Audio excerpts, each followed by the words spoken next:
Hi everyone and welcome to this special about the Dockin Bay 94's inside and building issues. This special is dedicated to Klaus, Brickeridoo and Alexei Villa 77, who asked me some questions that is appropriate to answer with some images. Before starting, let me introduce you to a new and enlarged market area. The floral marketplace is covered by tiles, like it is made of stones, while all around must have a sandy desert dirt road look. Now the porch building is double-sized and is big enough to appear well proportionate to the rest of the diorama. There is also a market plaza. You can notice the difference between sand and stone floor.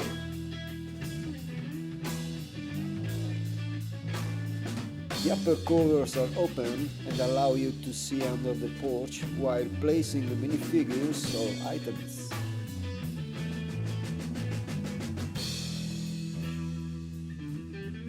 Let's conclude this long introduction with some panoramics of the diorama from the four sides.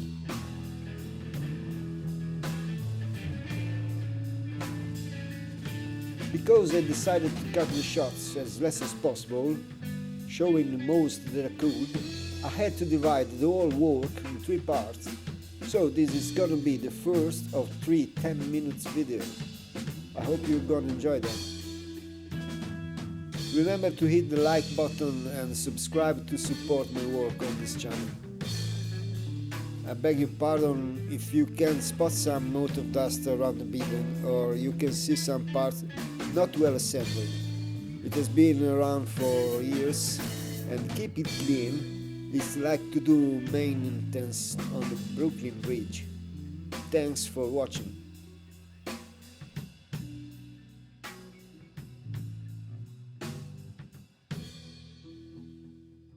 The first issue is the most easy, the two outlaw window frames.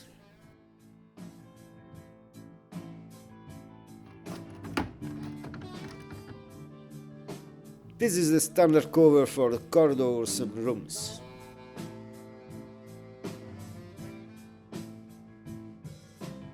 Since the Brics models doesn't correspond to this frame, it's not possible to place the hollowed bricks on the top to stack the frame to the window. I needed to find a way to connect the frame to the wall.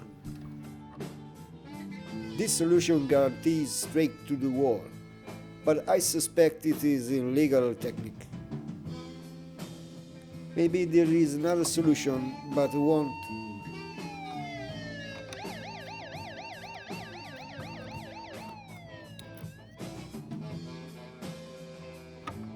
I had an idea for another solution, but I won't have time to test it for a long time.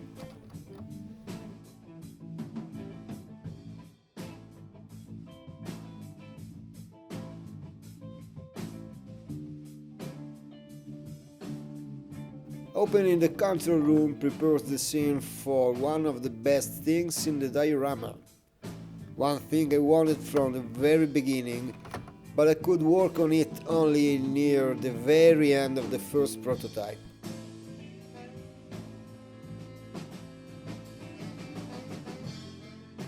The reason why in this tower there is not a mechanized door like in those other two is because inside this tower there is a fantastic working elevator.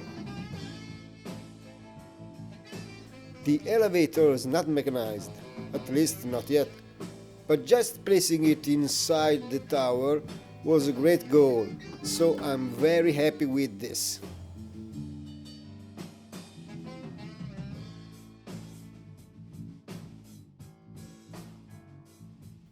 Looks tricky to open just because I was using the left hand and I was watching in the camera holding it with right hand.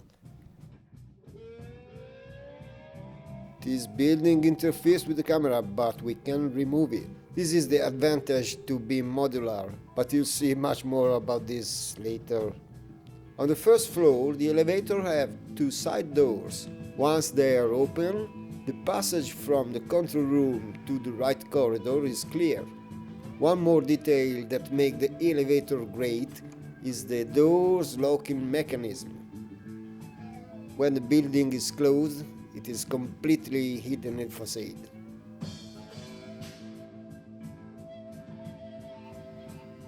It would be wonderful to place a spring that records the movement.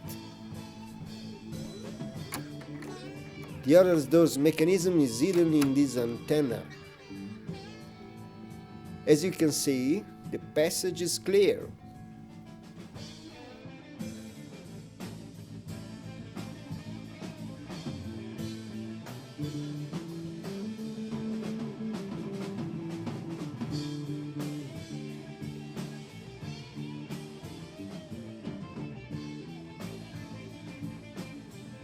Let's close the door before using the elevator, it's more safe. The red lever unlocks the elevator. That is basically a vertical slide that flows on the wall. On the ground floor, there is only one door on the left side. This door doesn't need any particular lock system. The pure friction is enough.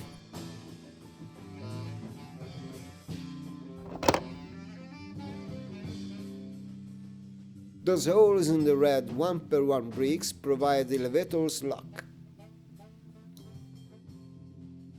This rail in the wall provides a third guide to the elevator that avoids the elevator itself to flip out the tower, giving to the sliding movement more stability.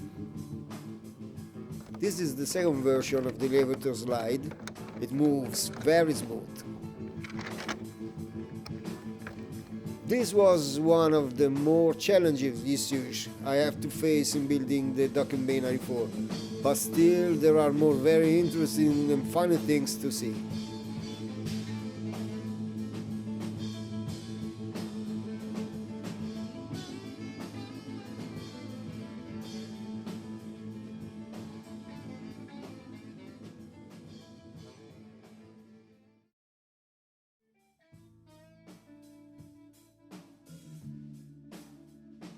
Let's keep going towards the next environment.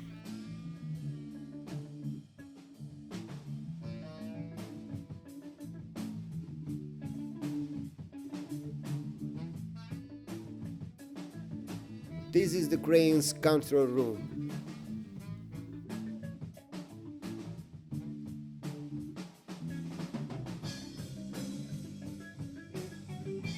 A very challenging issue to solve will be placing the lock system for those two doors.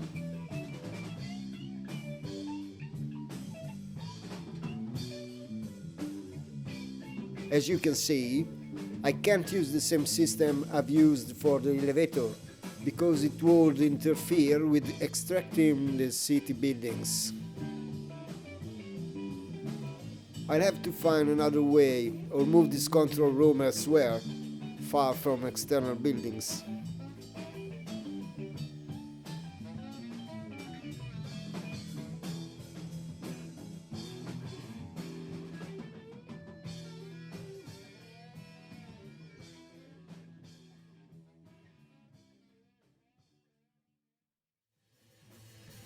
If things go wrong, you can always hit the rope through this trapdoor that leads straight to the underground level and escape by this tunnel.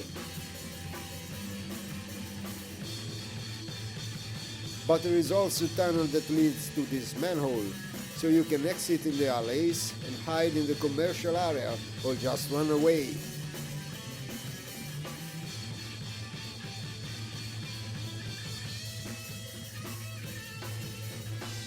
By the way, this is an original minifigure from the LEGO 7190 Millennium Falcon I gave to my brother some 23 or 24 years ago.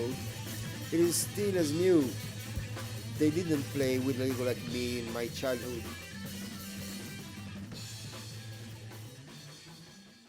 Well, this is the end of part 1. Thanks for watching and stay tuned to see the rest of the Dockin Bay 94's inside Overlook. Remember to hit the like button and subscribe to support the channel. If you really like my builds, eventually tell also your friends to take a look. Have a nice day!